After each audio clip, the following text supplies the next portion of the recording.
Boom. Count them. 4 tips. Number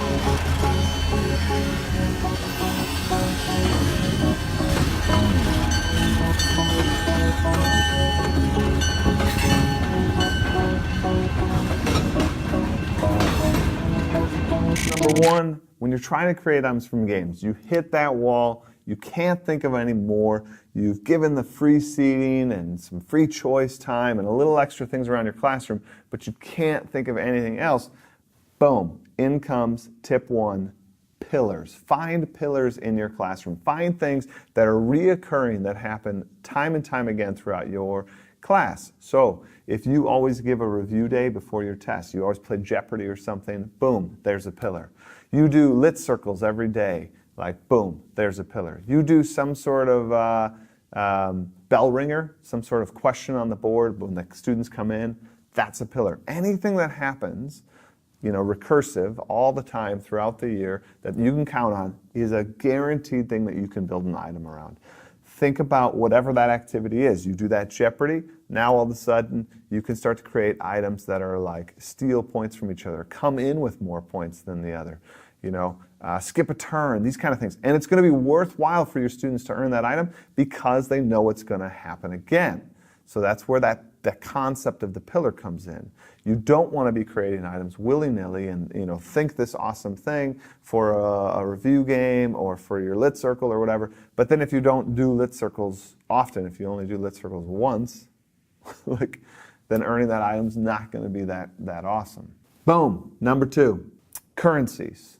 So some people shy away from currencies, or they think of currencies only in the traditional sense of money. Currencies are anything that's collectible, and in a game, especially a year-long game like some of us have, you really want to think of multiple currencies that students can collect, and thus you can build item structures around. So let's break down currencies a little bit. We've already talked about them on explorelikeapirate.com if you want to check out some resources there, as well as our Twitter channel, #XPLAP. Definitely have talked about currencies there, but breaking them down here again, currencies are those collectible things. So you can think of XP. XP itself is a currency, but so is gold, which we kind of know about. But then we can do other ones that we create ourselves. So for example, my game this year, I'm adding magic. So there's going to be a magic level that they need to be at. So they're collecting magic. There's a knowledge level they need to be at. They're collecting these little light bulbs, and that's going to unlock certain powers. And then there's health this year for me for the first time. So students, when they fight those boss battles, they can kind of get wounded, and then they have to sort of recoup health in other ways. These currencies now allow for a birth of new game-related items. I didn't have health before, so now there's going to be an item for, like a one-time health bonus. There's going to be kind of a momentary invincibility item, right? That wouldn't have made sense before I had the currency of health. But now that I have the currency of health, that unlocks new item abilities. 3.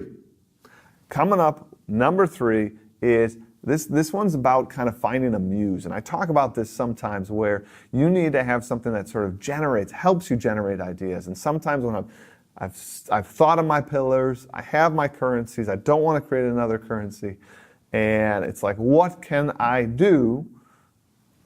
In comes this. I need to find a muse. So what I do is I look for images. I go to Google, I sit down, bloop, and I start typing out on my computer stuff that fits my theme. So mine's a medieval theme in the realm of nobles.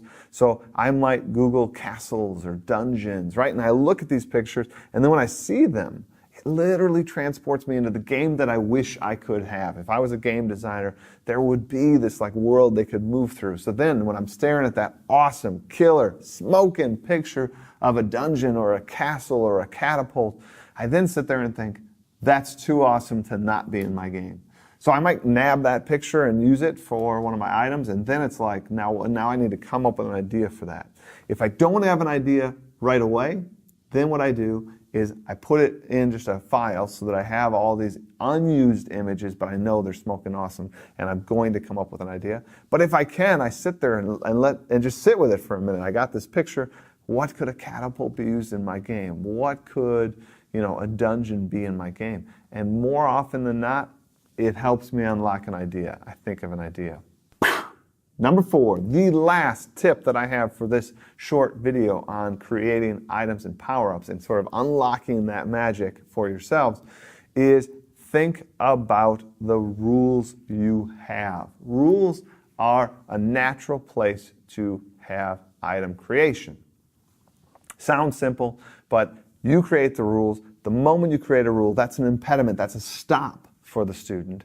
Now you have an item that can get around that can bend that rule. And you can even play with how powerful the item is. It could slightly bend it, and then you could have another item that mega bends it, and then you could have another item that just totally flat out breaks that rule.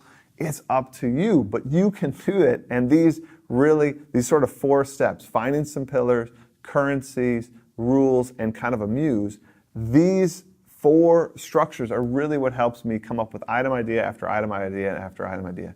And once you start doing it, I guarantee you, you are going to start to love creating items. It's super fun. Thanks for watching the video. Please, I'm curious what you guys here in the XP Lab community, the Explore Like a Pirate YouTube channel, are thinking. What are some items and power-ups you guys have in your game? Share them in the comments below. That really has us all benefit. Like, what's your favorite item that you have in your game? What's that kind of unique thing that you think we all could probably benefit from? Put it down below. It benefits us all. Join in the conversation. Check out explorelikeapirate.com for all sorts of things. There's videos, vlogs, blogs, podcasts on there. There's a couple guest blogs that are coming up soon. I'm excited about that. Check it out. There's so much. We are a community that's better together, so jump in the conversation and let's start being playful together. Take care.